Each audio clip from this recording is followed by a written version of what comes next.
A palavra droga provavelmente começou a ser usada na Holanda no século XV. Se referia aos produtos trazidos de longe, em especial aos temperos como cravo, canela, as pimentas e outras especiarias usadas para preservar a comida e dar sabor à vida. Além de temperar, muitas dessas chamadas drogas já eram usadas há milênios para curar, estimular, acalmar, mas também para alterar a consciência e buscar outras formas de conexões espirituais. O que são as drogas? De uma forma geral, nós podemos dizer que as drogas são substâncias que, quando introduzidas em um organismo vivo, vão provocar alterações bioquímicas nesse organismo. Todas as vezes que o indivíduo consumir uma droga, esse indivíduo vai passar por alguns processos bioquímicos que vão provocar alterações físicas ou alterações comportamentais. Agora que já sabemos o que é uma droga, seria interessante classificá-las para entender melhor quais são os tipos de drogas. A primeira classificação que podemos fazer é quanto à natureza dessa droga, como ela foi produzida. Dentro dessa classificação, existem 3 tipos. O primeiro tipo que vamos falar é a droga natural. Quando ela é extraída diretamente da natureza, sem nenhuma alteração. Um exemplo desse tipo de droga é a maconha, que é extraída da planta cannabis. O segundo tipo de droga são as drogas sintéticas, que são produzidas diretamente de forma artificial, ou seja, são drogas de laboratório. Em relação às drogas sintéticas, como exemplos temos uma série de anfetaminas, incluindo a chamada metanfetamina. Ainda temos um terceiro tipo de droga, que são as chamadas drogas semissintéticas. São aquelas drogas que são extraídas do meio natural, ou seja, de alguma planta da natureza, e acabam sendo modificadas no laboratório. Como exemplo dessas drogas, temos a cocaína, que ela foi extraída da planta coca e a partir dela foi sintetizada para se transformar em uma droga. A segunda classificação que podemos fazer é quanto à liberação ou comercialização das drogas. Dentro dessa classificação temos 2 tipos, as lícitas e as ilícitas. As lícitas incluem aquelas substâncias que podem ser utilizadas e adquiridas por maiores de idade, sem restrições de leis. É o caso de cigarro e de bebidas alcoólicas, por exemplo.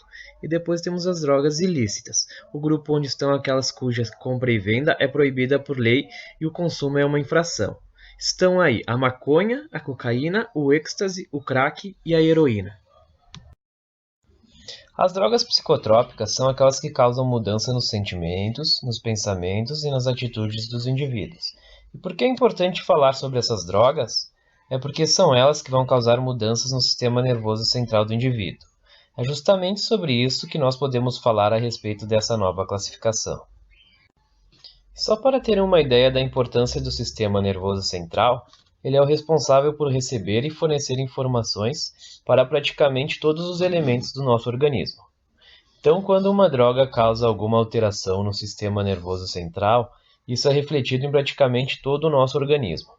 Quando observamos as drogas e realizamos uma classificação dependendo da forma que essa droga vai afetar o sistema nervoso central, nós podemos ter 3 tipos de drogas diferentes. A primeira classificação é chamada de drogas ou substâncias depressoras.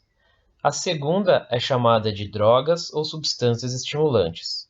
E a última, e não menos importante, é chamada de drogas alucinógenas.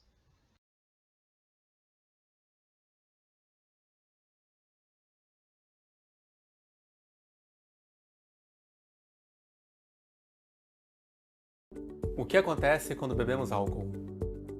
Quando tomamos alguma bebida alcoólica, o álcool ingerido é rapidamente absorvido no estômago e no intestino delgado.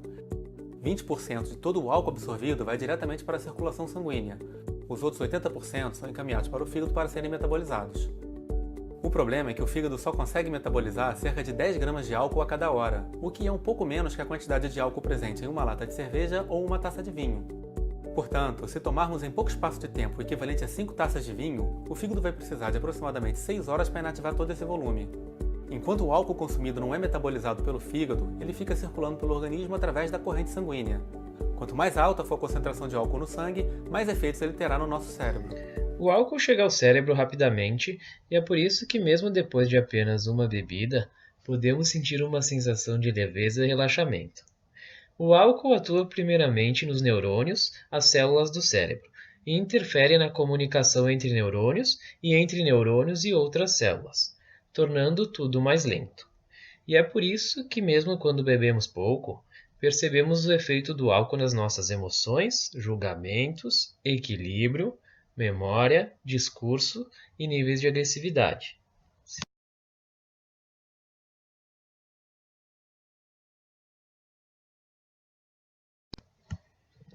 Comer um picolé é algo que nos dá prazer. E como sentimos isso? Sentimos isso através da liberação de uma determinada quantidade de dopamina no nosso cérebro. A dopamina é um neurotransmissor responsável por essas sensações de prazer e bem-estar. O sistema de recompensa é o responsável pela recepção da dopamina. O córtex pré-frontal monitoriza o sistema de recompensa, equilibrando os níveis desse neurotransmissor. Estes neurotransmissores são enviados para os receptores dos neurônios seguintes, que transmitem uma mensagem e logo regressam ao neurônio inicial, para serem reaproveitados. Com o consumo de uma droga como a cocaína, também é liberado o neurotransmissor dopamina, mas em grande quantidade. O neurônio inicial envia os neurotransmissores para os neurônios seguintes. Aqui entra em ação mais uma vez a cocaína, que bloqueia os sistemas que os transportam e não os deixa regressar. A dopamina fica bloqueando o espaço entre os neurônios e hiperestimula estes receptores, transmitindo sempre a mesma mensagem. É toda essa hiperatividade da dopamina que provoca a sensação de prazer e ao mesmo tempo de euforia e ansiedade que vemos em quem consome cocaína.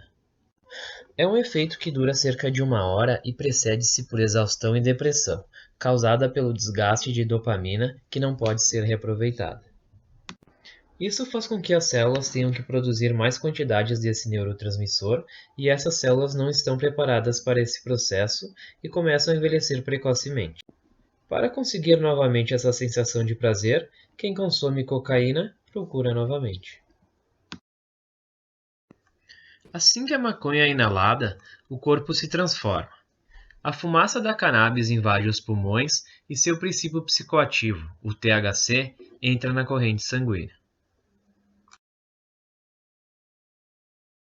E leva apenas 60 segundos para chegar ao cérebro. Aqui ele atinge o centro de memória, ou hipocampo, onde os sinais elétricos controlam a memória. O THC bloqueia esses sinais, distorcendo a memória de curto prazo e até o senso de tempo e espaço. Em 5 minutos é possível sentir o efeito da droga.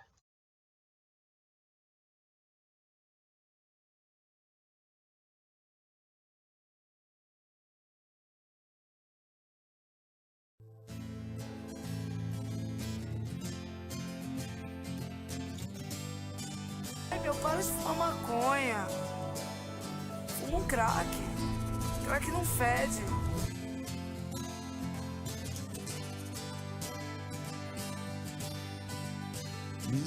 O crack, a morte das famílias, a destruição do ser humano e o roubo da alma. Perde tudo por causa da droga. Então, pra mim, ter sido a ruína. É um prazer maldito. O ser humano, ele é movido a prazer. Só que esse prazer vai acabar com a minha vida. Te alivia. Te faz feliz por um momento. Tira, você esquece de tudo. Eu perdi minha vida inteira. Perdi mulher, perdi tudo. Eu sou um lixo. Meus olhos grandes de medo revelam a solução.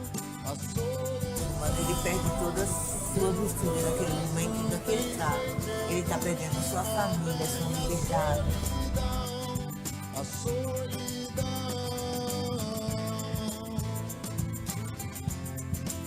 Soltou aquela fumaça no meu rosto, já veio me amolecendo. Senti algo ali, não tá bem. Falei, tá bom, deixa eu ver como que é isso aí. Às vezes também a gente quer descobrir como é que é também, como é que funciona. Perdi emprego, não tenho moradia, tô na rua. A única roupa que eu tenho, essa que tá aqui no couro. E nós temos o mesmo experimentar um crack, vamos experimentar.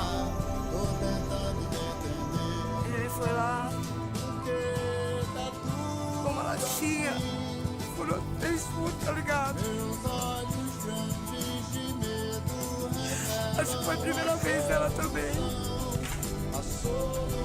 A gente fumou, cara.